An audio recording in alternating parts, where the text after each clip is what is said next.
Evidence act में आप लोगों को सामान्य बातें पूरी तरह बताई जा चुकी हैं। आज से आपका एविडेंस एक्ट में बेयर एक्ट शुरू किया जा रहा है। आइए, जब भी आप पढ़िए घर पर भी तो कम से कम एक काम ज़रूर करिए कि जो पढ़ाया जा रहा है आप बेयर एक्ट लेकर पढ़िए, यानी कि बेयर एक्ट सामने रखे रहिए। जो चीज़ें बताई जा रही हैं आप बेयर एक्ट और लेक्चर दोनों को मिलाकर पढ़िए। अगर हम बेयर एक्ट की बात करते हैं तो बेयर एक्ट में आपको बेयर एक्ट की बात करते हैं तो बेयर एक्ट में आप देखेंगे कि बेयर एक्ट में सबसे पहले ऊपर आपका लिखा गया है इंडियन एविडेंस एक्ट 1872, यानी कि लिखा ये गया है कि भारतीय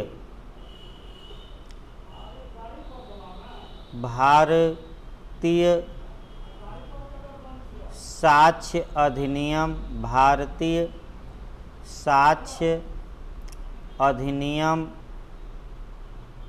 1872, ये सबसे ऊपर लिखा है बेयर एक्ट में। इसके बाद आप बेयर एक्ट को देखेंगे तो एक लिखा है नीचे कि 1872 का, यानी कि 1872 का अधिनियम संख्या या एक्ट नंबर या क्रम संख्या या एक्ट नंबर आपका अधिनियम संख्या 1 ये लिखा है। इसके बाद दाहिने बगल अगर आप ऊपर देखेंगे तो दाहिने बगल एक तारीख लिखी गई है। वह तारीख है 15 मार्च 1872।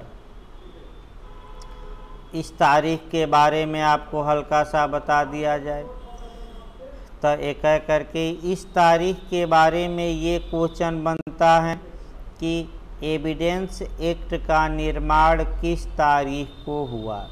ये जो तारीख होती है किसी भी कानून के निर्माण की तिथि होती है, अर्थात वह कानून किस तारीख को बनाया गया।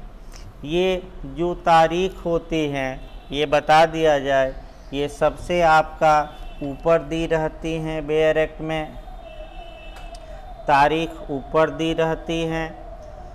आइए, इसका मतलब ये हुआ कि पहले इसका समझिए वर्तमान और भूतकाल दोनों से। वर्तमान समय में भारत में कानून कैसे बनता है।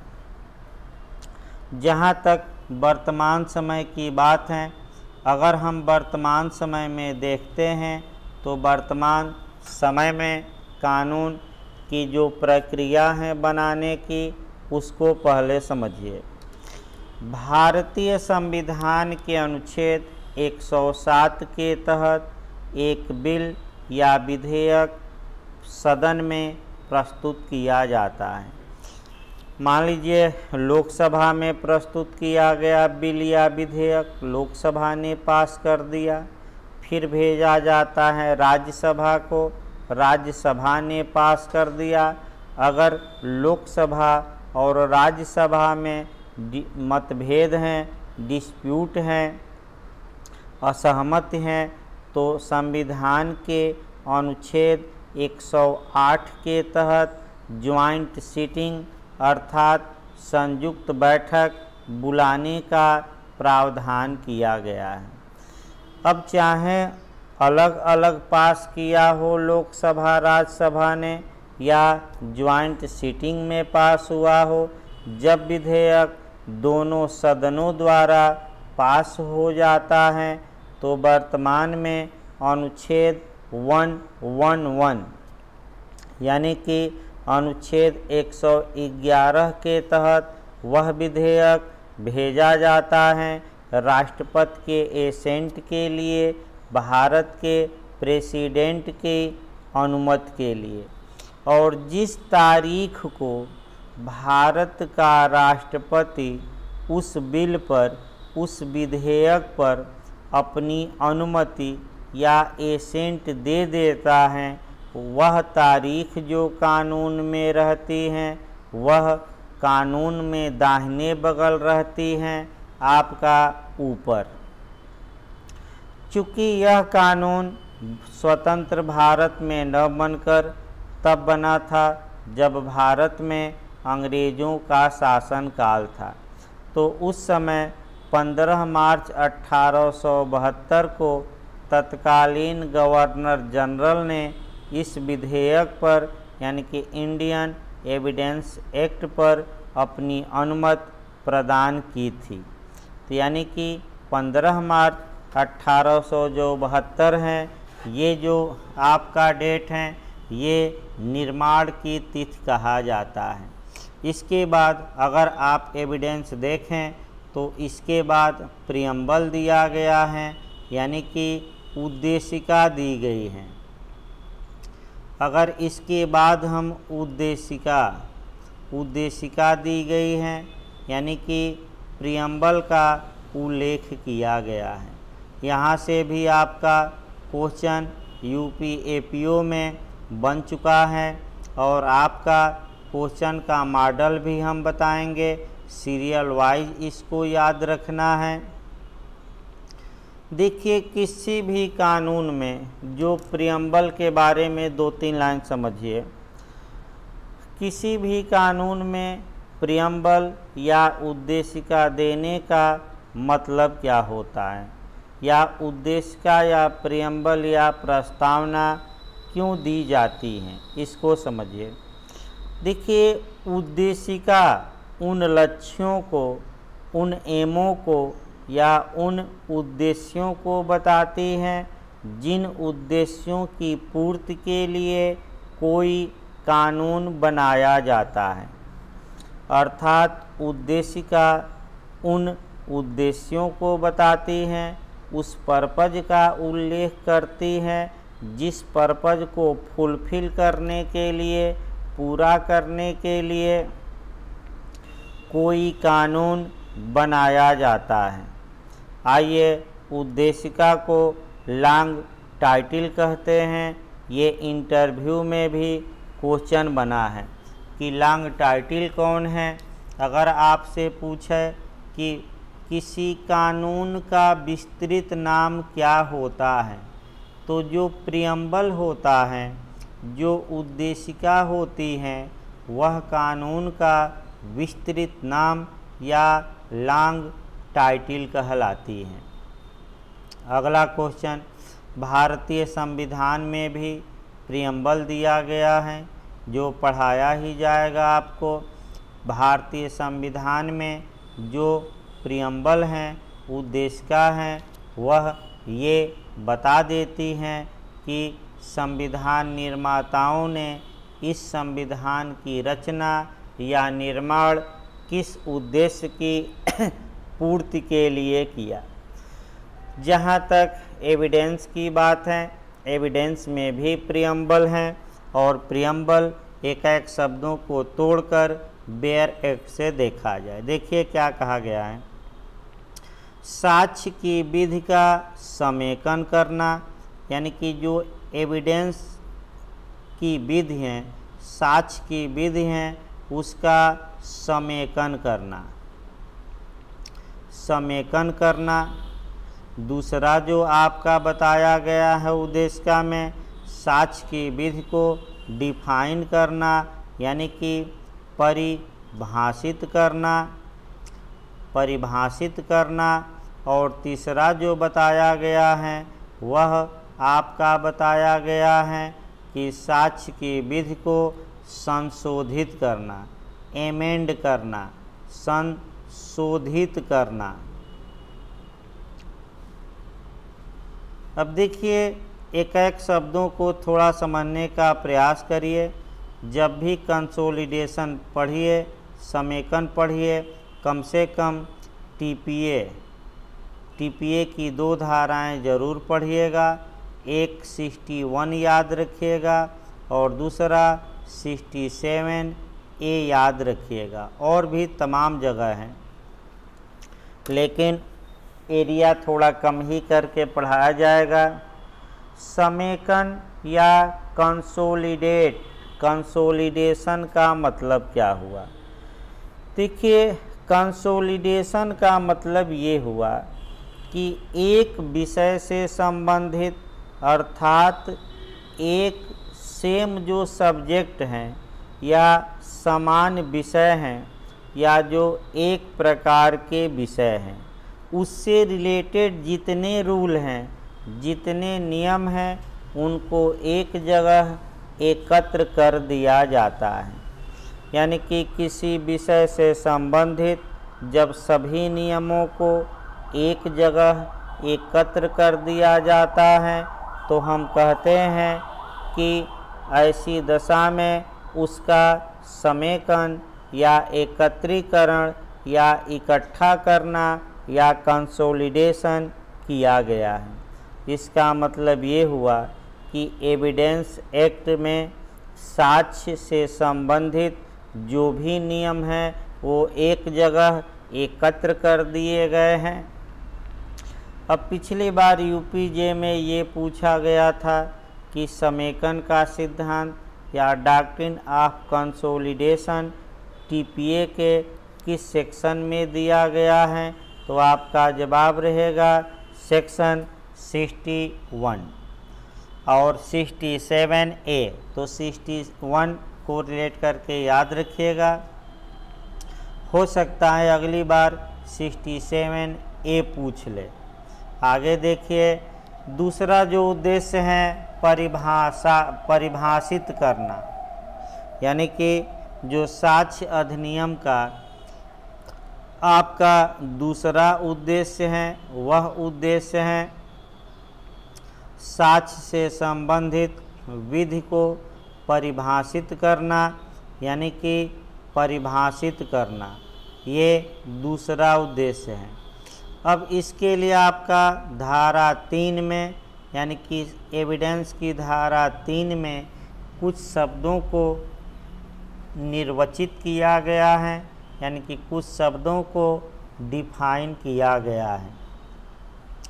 तीसरा उद्देश्य है संशोधित करना, एमेंड करना। एमेंड का मतलब ये हुआ कि जो एविडेंस से संबंधित पुराने नियम थे उसमें कुछ बदलाव लाना, कुछ परिवर्तन लाना, कुछ परिवर्धन करना, यानी कि कुछ जोड़ना, कुछ हटाना इत्यादि संशोधन कहा जाता है। अब क्वेश्चन का मॉडल निकाला जाए। क्वेश्चन यूपी एपीओ में 2 बार ये बना है कि साक्ष्य अधिनियम का उद्देश्य क्या है। पहला दिया था समेकन, दूसरा परिभाषित, तीसरा संशोधित, चौथा उपर्युक्त सभी। तो अगर ऐसा क्वेश्चन बने तो उपर्युक्त सभी मारिएगा। अगला देखा जाए, एक बार यूपी एपीओ में क्रम वाइज पूछा गया था। क्रम जरूर याद रखिएगा कि कौन सा क्रम सही है उद्देश्य का। तो भरमाने के लिए इधर उधर शब्द देगा, लेकिन क्रम में पहला क्रम आपका समेकन देखिएगा, दूसरे पावदान पर दूसरे क्रम में परिभाषित देखिएगा और तीसरे में संशोधित देखिएगा। ये क्रम भी याद करना आपका आवश्यक है। आइए, अब प्रियम्बल समाप्त हो गया। प्रियम्बल के बाद अब पार्ट 1 चला जाए, अर्थात भारतीय साक्ष्य अधिनियम का भाग 1 देखा जाए। जहाँ तक भारतीय साक्ष्य अधिनियम के भाग 1 की बात है, भाग 1 में तथ्यों की सुसंगति के बारे में प्रावधान किया गया है। रेलेवेंसी ऑफ फैक्ट, तथ्यों की सुसंगति या रेलेवेंसी ऑफ फैक्ट। सुसंगत अभी बताया जाएगा, लेकिन तथ्य यानी कि वाकया और सुसंगत का मतलब ये हुआ उचित। उचित मतलब ठीक, तो बताया जाएगा आपको। आइए, भाग 1 आपका तथ्यों की सुसंगत हैं, भाग 1 में अब हमें शुरू करना है आपका चैप्टर 1 अर्थात अध्याय 1। जहाँ तक अध्याय 1 की बात है, एविडेंस का अध्याय 1 धारा 1 से लेकर 4 तक में प्रावधानित हैं। सेक्शन 1 से लेकर 4 तक में अध्याय 1 में प्रावधान दिए गए हैं। अध्याय 1 में जो प्रावधान दिए गए हैं वह प्रारंभिक हैं।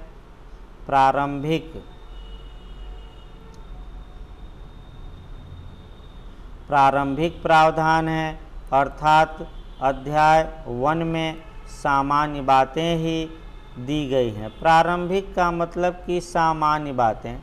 आइए सेक्शन देखा जाए। सेक्शन 1 शुरू किया जाए।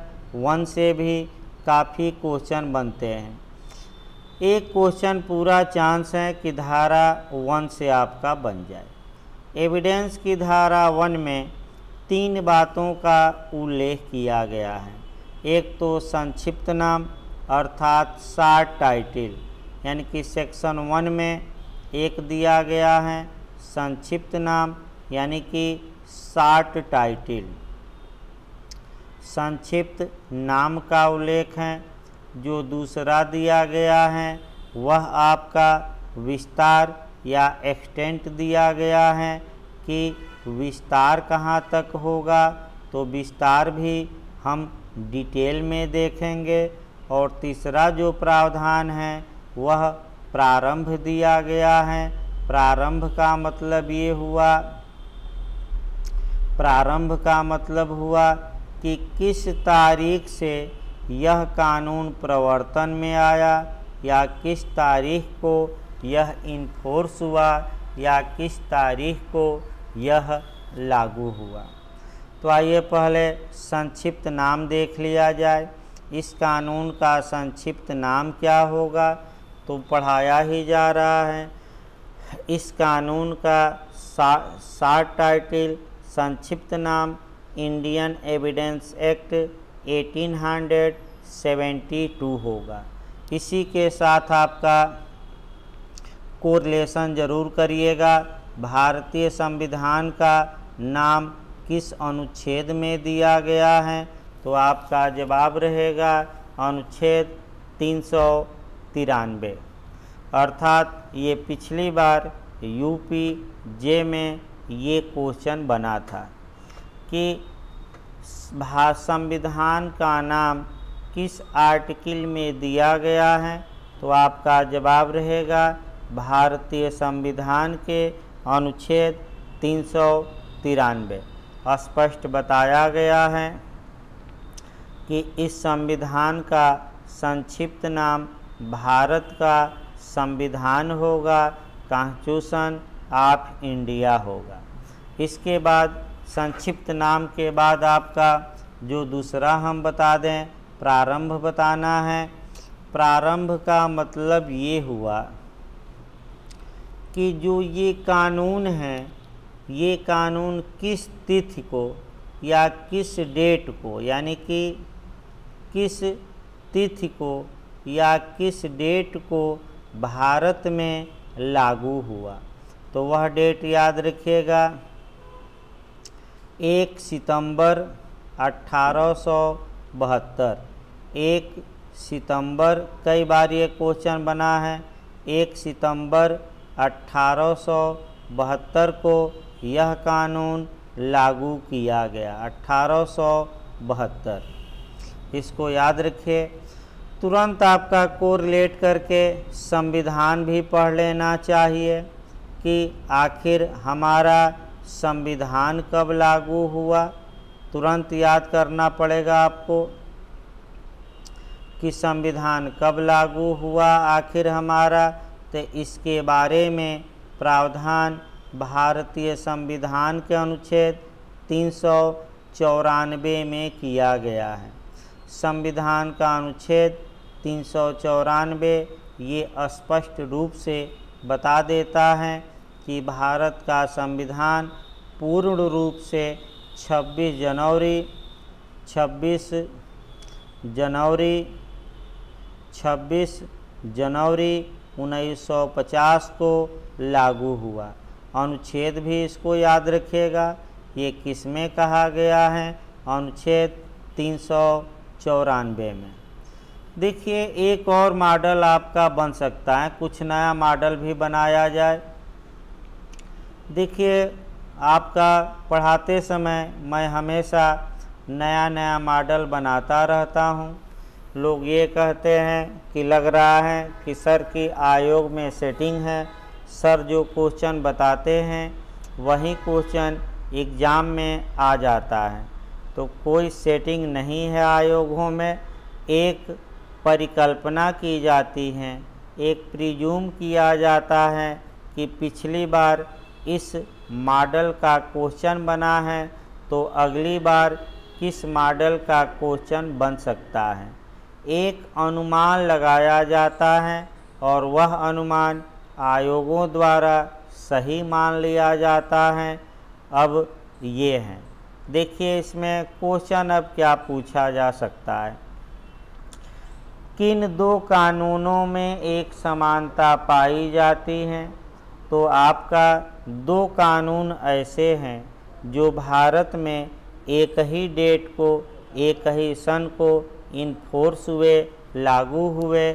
और वे दो जो कानून हैं, पहला कानून आपका है आपका साक्ष्य अधिनियम, पढ़े ही हम लोग रहे हैं साक्ष्य अधिनियम।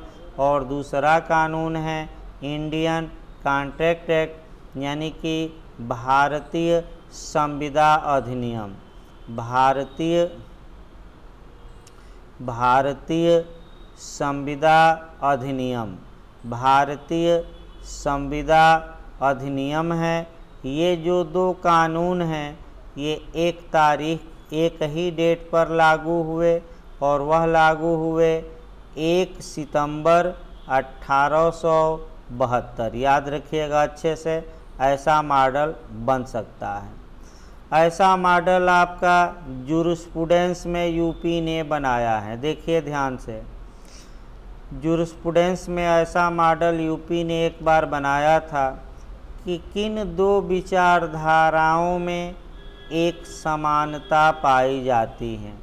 तो जो है हिस्टोरिकल विचारधारा है, अर्थात ऐतिहासिक विचारधारा है, और जो एनालिटिकल विचारधारा अर्थात विश्लेषणात्मक विचारधारा, इनमें एक समानता पाई जाती है। भले ही इनके विचार न मिलते हों, लेकिन एक समानता इसमें ये है कि ये दोनों विचारधाराएं नेचुरल स्कूल अर्थात प्राकृतिक विचारधारा की प्रतिक्रिया स्वरूप, यानी कि प्राकृतिक विचारधारा के विरोध में उत्पन्न हुई। जिस प्रकार इसको आप राजनीति से भी जोड़ सकते हैं। इसको समझाने के लिए आपका एक राजनीतिक उदाहरण भी आप दे सकते हैं कि भले ही विचारों में समानता न हो, लेकिन कुछ समानता पाई जाती हैं, और वह जो उदाहरण बताया जा रहा है उससे भी समझने का थोड़ा प्रयास करिए। देखिए पिछले लोकसभा चुनाव में आपने देखा होगा कि माननीय मायावती जी और कह सकते हैं यानी कि हमारी बुआ जी और आपका अखिलेश जी, यानी कि हमारे बबुआ जी, सबके बबुआ हैं भाई और बुआ हमारी ही नहीं केवल, ये दोनों लोग एक हुए। इनके विचारों में कह सकते हैं कि समानता नहीं थी कोई, लेकिन ये दोनों लोग गठबंधन किए, एक हुए, चुनाव लड़े। हाँ, किसके विरोध में लड़े? तो मोदी जी के विरोध में लड़े। तो मोदी जी के विरोध में लड़े।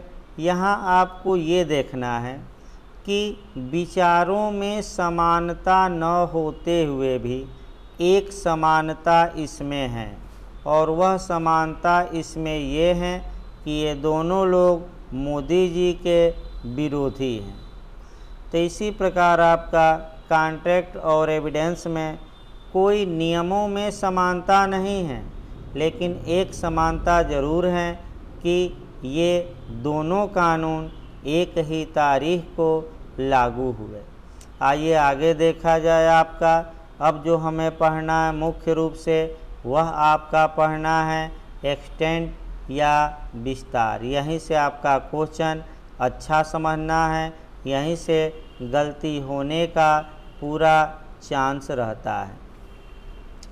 देखिए जो विस्तार की बात है, विस्तार किसी भी कानून का दो प्रकार का विस्तार होता है। एक सब्जेक्ट पर यानी कि विषय वस्तु संबंधी विस्तार, सब्जेक्ट मैटर संबंधी विस्तार, और एक होता है टेरिटोरियल यानी कि क्षेत्रीय विस्तार। क्षेत्रीय विस्तार, टेरिटोरियल विस्तार यानी कि क्षेत्रीय विस्तार। पहले क्षेत्रीय विस्तार देख लिया जाए, तब आपका विषय वस्तु संबंधी विस्तार को डिटेल में देखा जाएगा। देखिए भारतीय साक्ष्य अधिनियम जम्मू कश्मीर राज्य के सिवाय संपूर्ण भारत पर लागू था, लेकिन आपका अब जो भारतीय साक्ष्य अधिनियम है ये संपूर्ण भारत पर लागू है। इसका मतलब कि वर्तमान में पूछे कि ये कहाँ लागू है तो संपूर्ण भारत पर बताएंगे, और इसमें अगर डेट पूछे कि जम्मू कश्मीर में किस तारीख से एविडेंस एक्ट को लागू कर दिया गया तो 31 अक्टूबर 2019 ये डेट पूछ सकता है कि जम्मू कश्मीर में किस तारीख को इंडियन एविडेंस एक्ट लागू किया गया, तो आपका जवाब रहेगा 31 अक्टूबर 2019 को। तो क्षेत्रीय विस्तार आपका समाप्त हो गया, टेरिटोरियल विस्तार समाप्त हो गया। अब हमें विषय वस्तु संबंधी विस्तार देखना है, और विषय वस्तु संबंधी विस्तार को आइए डिटेल में देखा जाए। इसका मतलब ये हुआ कि एविडेंस के जो नियम हैं ये किस विषय पर या किस सब्जेक्ट के मामले में अप्लाई करेंगे। इसके लिए आवश्यक है कि अब बेयर एक्ट को तोड़ा जाए, और बेयर एक्ट में धारा 1 में जो बातें हैं उसको अच्छे से देखा जाए। देखिए जहाँ तक बेयर एक्ट की बात है एक एक करके हम तोड़ते हैं। देखिए क्या क्या लिखा गया है। बेयर एक्ट तोड़ने का प्रयास करिए भाई, और समझिए कैसे तोड़ा जाता है। देखिए बेयर एक्ट, इसका विस्तार संपूर्ण भारत पर है और यह किसी न्यायालय में। इसका मतलब कि विषय वस्तु संबंधी विस्तार का मतलब कि यह कानून न्यायालय में लागू होगा। न्यायालय में, यह किसी न्यायालय में पहला शब्द आया। या के समक्ष की यानी कि या के समक्ष की यानी कि न्यायालय में लागू होता है पहला। अब इसके बाद देखिए क्या बेयर है, किसी को आपको चलना है। 4 सैनिकों का कानून दिया गया, वही कानून याद रखना है। आर्मी एक्ट पहला कानून दिया है, आर्मी एक्ट, यहाँ से भी क्वेश्चन बनता है। आर्मी एक्ट जो दूसरा कानून देखिए क्या दिया गया है आपका बेयर एक्ट में, naval discipline act. Naval discipline act, bare act से भी देखते रहिएगा। Naval discipline act. तीसरा कानून है आपको इंडियन नेवी डिसिप्लिन एक्ट, यानी कि इंडियन नेवी डिसिप्लिन एक्ट दिया गया है तीसरा। और चौथा दिया गया है आपका air force act. Air force act, air force act दिया गया है। फिर एक बार इसको अच्छे से समझिए, यह कानून न्यायालय में लागू है। आइए देखा जाए आपका इसके बाद कहाँ लागू है? समस्त न्यायिक कार्यवाहियों में, समस्त जुडिशियल प्रोसीडिंग यानी कि न्यायिक कार्यवाहियों में, न्यायिक कार्यवाहियों में लागू हैं। इसके बाद बेरक किंतु न तो किसी न्यायालय या ऑफिसर के समक्ष पेश किए गए किसी शपथ पत्रों को लागू हैं। इसका मतलब ये हुआ कि एफिडेविट यानी कि जो शपथ पत्र होते हैं, जो एफिडेविट होते हैं, उस पर ये कानून लागू नहीं होते। यानी कि जो शपथ पत्र दिए जाते हैं उस पर भारतीय साक्ष्य अधिनियम लागू नहीं होता। पहले बेरक तोड़ा जा रहा है। अगला देखिए, अगला है किसी मध्यस्थ के समक्ष कार्यवाहियों में भी लागू नहीं होगा। मध्यस्थ,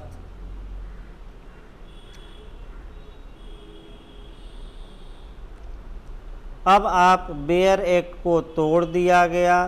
आपका क्वेश्चन का मॉडल देखिए तब और समझाया जाए। भारतीय साक्ष्य अधिनियम के जो प्रावधान हैं वो किस पर लागू होंगे? तो न्यायालय में लागू होंगे, अर्थात कोर्ट में। इसका मतलब ये हुआ कि जो ट्रिब्यूनल हैं, जो आपका मध्यस्थ हैं, जो सुलह करता है, जो अधिकरण हैं या जो प्रशासनिक अधिकारी हैं जो कोर्ट की परिभाषा में नहीं आते, उन पर एविडेंस के नियम लागू नहीं होते। तो हम डिटेल में बताएंगे। दूसरा कहाँ लागू है एविडेंस एक्ट? तो जुडिशियल प्रोसीडिंग यानी कि न्यायिक कार्यवाही। अब समस्या ये आई कि न्यायिक कार्यवाही क्या होती है, इसको भी हम डिटेल में बताएंगे आगे। लेकिन न्यायिक कार्यवाही होती क्या है? ऐसी कार्यवाही जिसमें वैध रूप से शपथ पर साक्ष्य लिया जा सकता है। इसको आगे डिटेल में बताया जाएगा।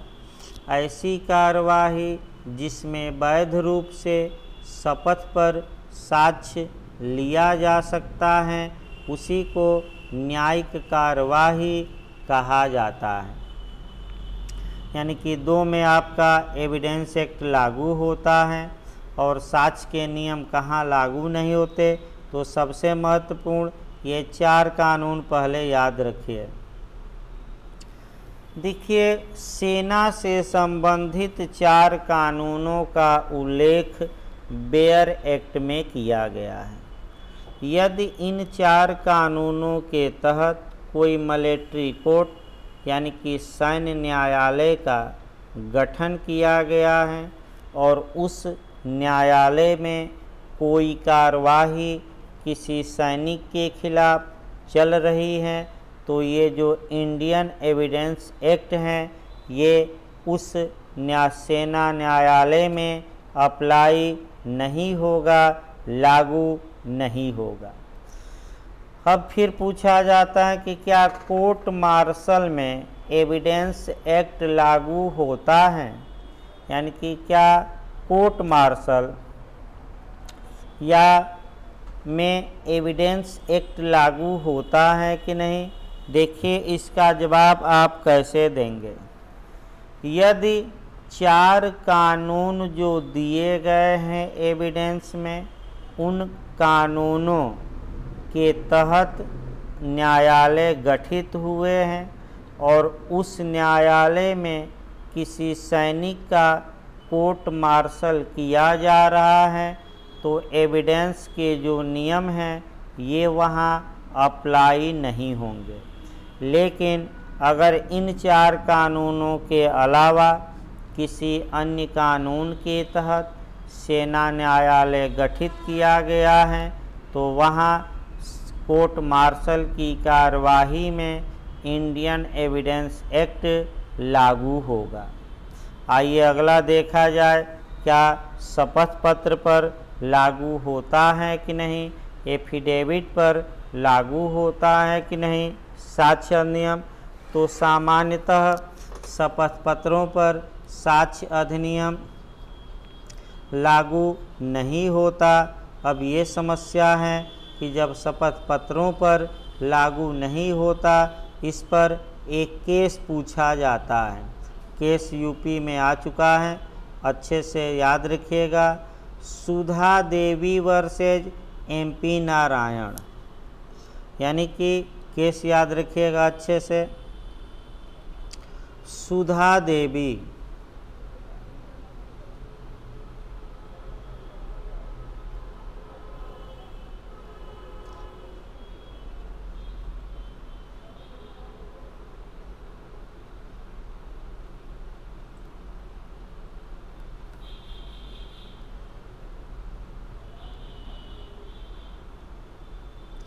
सुधा देवी बनाम MP नारायण के केस में भारत के उच्चतम न्यायालय ने यह स्पष्ट बता दिया कि जो शपथ पत्र होता है, एफिडेविट होता है, शपथ पत्रों पर आपका एविडेंस के नियम लागू नहीं होते। लेकिन भी लगाना है, यदि न्यायालय चाहें तो उसका विवेकाधिकार है कि वह शपथ पत्रों पर भी एविडेंस के नियमों को लागू कर सकता है। फिर एक बार समझिए, केस याद रखिएगा। किस केस में कहा गया कि शपथ पत्रों पर भारतीय साक्ष्य अधिनियम लागू नहीं होता? तो आप बताएंगे सुधा देवी वर्सेज MP नारायण। अब ये समस्या आई कि यदि न्यायालय चाहें तो न्यायालय का विवेकाधिकार है कि अगर वह शपथ पत्र पर साक्ष्य लेता है तो शपथ पत्रों पर भी एविडेंस एक्ट के नियमों को लागू कर सकता है। इसके बाद आया अंतिम आपका जो बेयर एक्ट में तोड़ना है, वह मध्यस्थ के बारे में तोड़ना है। क्या मध्यस्थ पर यह कानून लागू होता है कि नहीं? तो मध्यस्थ पर यह कानून लागू नहीं होता। मध्यस्थ के बारे में अभी हम डिटेल में आपको बताएंगे। अब देखिए, आपको एक लिस्ट बनाना पड़ेगा। अगर कंपटीशन चाहते हैं कि क्वेश्चन एक भी गलत न हो, तो आपको एक लिस्ट बनाना पड़ेगा। वह लिस्ट देखिए मैं बना रहा हूँ। सबसे पहले ये लिस्ट बना लेना है कि भारतीय साक्ष्य अधिनियम किन किन विषयों पर लागू होता है, अप्लाई किन किन पर करेगा। तो हमने आपको बता दिया था कि ये न्यायालय में लागू होगा, ये भी हमने बताया, न्यायालय में लागू होता है। दूसरा हमने बताया आपको कि और कहाँ लागू होता है, जुडिशियल प्रोसीडिंग, यानी कि न्यायिक कार्यवाही में लागू होता है। ये उपर्युक्त दोनों इनमें से कोई नहीं। अगर ये पूछे कि कहाँ अप्लाई होता है तो आप उपर्युक्त दोनों मारिएगा। लेकिन जो सबसे महत्वपूर्ण है वो ये है कि भारतीय साक्ष्य अधिनियम कहाँ कहाँ लागू नहीं होता। तो किन किन मामलों में लागू नहीं होगा, आपका 4 हमने सेना का कानून बताया अभी। अगर 4 सेना कानून के तहत गठित न्यायालय हैं तो भारतीय साक्ष्य अधिनियम उस पर लागू नहीं होगा। दूसरा हमने जो बताया था शपथ पत्रों पर, यानी कि शपथ पत्रों पर भी भारतीय साक्ष्य अधिनियम लागू नहीं होगा। अभी हमने केस आपको बताया सुधा देवी वर्सेज MP नारायण। तीसरा हम बता रहे हैं मध्यस्थ। आइए यहीं से शुरू करना है। मध्यस्थ के समक्ष की गई कार्यवाहियों में भारतीय साक्ष्य अधिनियम लागू नहीं होता। अब समस्या ये आई कि जो मध्यस्थ कार्यवाही करता है, जब भारतीय साक्ष्य अधिनियम लागू ही नहीं होता तो आखिर क्या वह मनमाना कार्य करता है कि किन्हीं नियमों का पालन करता है? तो आपका जवाब रहेगा नेचुरल जस्टिस का या प्राकृतिक न्याय का या नैसर्गिक न्याय का पालन करते हुए वह साक्ष्य लेता है। नैसर्गिक न्याय के 3 नियम हैं। पहला नियम है आडि अल्ट्रम परटम, यानी कि दूसरे पक्षकार को भी सुना जाए, दूसरे पक्षकार को भी सुनिए। दूसरा नियम है रूल अगेंस्ट बायस, यानी कि पक्षपात के विरुद्ध नियम, अभिनत के विरुद्ध नियम, पक्षपात के विरुद्ध नियम। और तीसरा आपका है रीजन डिसीजन, यानी कि जब भी कोई आप फैसला सुनाइए, जब भी कोई आप निर्णय दीजिए, उसका रीजन लिखिए, उसका कारण लिखिए। यानी कि जो मध्यस्थ होते हैं वह भारतीय साक्ष्य अधिनियम से गवर्न न होकर आपका नेचुरल जस्टिस से गवर्न होते हैं। एक उदाहरण मैं बता दूं, आडि अल्ट्रम पर्टम, दूसरे पक्षकार को भी सुना जाए। इस पर एक उदाहरण मैं कसाब का बता रहा हूं। देखिए, पाकिस्तान के आतंकवादियों ने 176 लोगों की हत्या की थी बॉम्बे में अटैक करके। एक आतंकवादी जिंदा पकड़ा गया, कसाब पकड़ा गया। कई लोगों ने ये कहा कि उसी समय गोली मार दी जाए, या इसे क्यों बिरयानी खिलाई जा रही है और 7-8 करोड़ इसके सुरक्षा पर खर्चा किया जा रहा है, क्यों नहीं गोली मार दी जाएगी। तो भारत एक न्यायप्रिय देश है। भारत में रूल ऑफ लॉ है और आपका बिना सुने किसी को सज़ा नहीं दी जा सकती। तो एक अजीब स्थिति पैदा हो गई। कसाब का पक्ष रखने के लिए भारत में कोई अधिवक्ता तैयार नहीं था। तो क्या उसे बिना सुनवाई का मौका दिए दंड दिया जा सकता था? ये संभव नहीं था। अतः 2 अधिवक्ता न्यायालय ने कसाब को दिए। वे अधिवक्ता कसाब का पूरी तरह बचाव किए, लेकिन भले बचाव में असफल हो गए, लेकिन कोई ये नहीं कह सकता कि भारत ने सुनवाई का मौका नहीं दिया। यहीं अगर आप पाकिस्तान की तुलना करिए कुलभूषण जाधव के मामले में, तो पाकिस्तान ने यही काम नहीं किया। यानी कि भारत ने ये दिखा दिया कि आतंकवादी को भी बचाव का हम मौका देंगे और नेचुरल जस्टिस का पालन करते हुए, रूल ऑफ लॉ का पालन करते हुए ही हम कह सकते हैं कि फैसला सुनाएंगे। अब ये आया कि मध्यस्थ जो निर्णय देता है उस निर्णय को भी कोरिलेट कर लीजिएगा। मध्यस्थ द्वारा दिए गए निर्णय को पंचाट या एवार्ड कहते हैं। पंचाट या एवार्ड कहा जाता है। अच्छे से तैयार रखिए, बिहार पिछली बार ये पूछा था पंचाट। आइए अगला देखा जाए। अब आया कंटेम्प्ट ऑफ कोर्ट, यानी कि क्या अवमानना की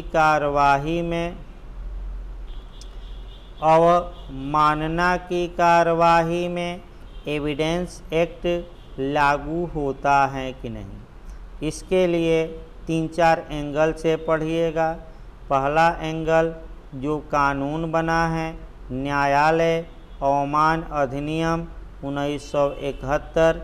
इसके बाद संविधान का जो आर्टिकल पढ़ना है, अर्थात जो आप अनुच्छेद पढ़ेंगे 129 पढ़िएगा, फिर आपका 215 पढ़िएगा और फिर आपका 142 पढ़िएगा।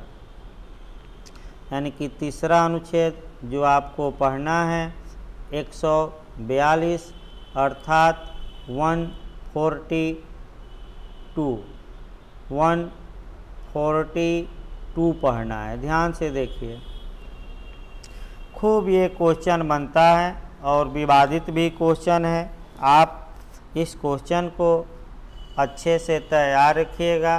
पहला नियम बता दें, कंटेम्प्ट ऑफ कोर्ट यानी कि अवमानना की कार्यवाही में इंडियन एविडेंस एक्ट के प्रावधान लागू नहीं होते। ये ऐसा निर्णय उच्चतम न्यायालय ने केस का सपोर्ट दिलवाइएगा सुखदेव सिंह की वाद में दिया। यानी कि सुखदेव सिंह के वाद में उच्चतम न्यायालय ने ये बता दिया कि अवमानना या कंटेम्प्ट की कार्यवाही में इंडियन एविडेंस एक्ट के प्रावधान लागू नहीं होते। अब समस्या ये है कि अवमानना या कंटेम्प्ट होता क्या है, और जो वर्तमान में लेटेस्ट मामला चल रहा है उसको भी यहाँ जोड़कर पढ़ना है। देखिए, अवमानना के लिए एक कानून बना है, न्यायालय अवमान अधिनियम 1971, जिसमें अवमानना को परिभाषित न करते हुए केवल 2 प्रकारों में बांट दिया गया है, और वह बांटा गया है एक सिविल अवमानना और एक क्रिमिनल अवमानना। आइए, उच्चतम न्यायालय अपने अवमान यानी कि अपने कंटेम्प्ट और अपने सबऑर्डिनेट न्यायालयों के अवमान के लिए भारत के किसी भी व्यक्ति को दंड देने की क्षमता रखता है। ये जो पावर है वह पावर आपका 129 में दिया गया है। इसी प्रकार उच्च न्यायालय संविधान के अनुच्छेद 215 के तहत किसी भी व्यक्ति को अपने कंटेम्प्ट के लिए दंडित कर सकता है। सेम आपका उच्चतम न्यायालय को अनुच्छेद 142 के तहत इनहेरेंट पावर प्रदान है, इनहेरेंट पावर वेस्टेड है। यानी कि उच्चतम न्यायालय में अपने अवमान के लिए किसी व्यक्ति को दंडित करने हेतु इनहेरेंट पावर भी निहित है अनुच्छेद 142 के तहत। जो वर्तमान मामला चल रहा है वह प्रशांत भूषण जी का है। प्रशांत भूषण जी ने CJI यानी कि चीफ जस्टिस ऑफ इंडिया के पोस्ट को फॉरवर्ड किया था, शेयर किया था। इस पर उन पर आपका अवमानना की कार्यवाही चली और न्यायालय ने अवमानना के लिए कन्विक्ट कर दिया, दोषी ठहरा दिया। 22 अगस्त को सज़ा पर बहस होगी कि कितनी सज़ा दी जाए। तो इस प्रकार अवमानना क्या होती है। हाँ, एक और क्वेश्चन बनता है यहाँ कि कंटेम्प्ट ऑफ कोर्ट में एविडेंस एक्ट क्यों नहीं लागू होता। तो आपका जवाब रहेगा कि contempt of court quasi judicial कार्यवाही है, अर्थात अर्ध न्यायिक कार्यवाही होती है। इसीलिए कंटेम्प्ट ऑफ कोर्ट के मामले में एविडेंस के नियम लागू नहीं होते।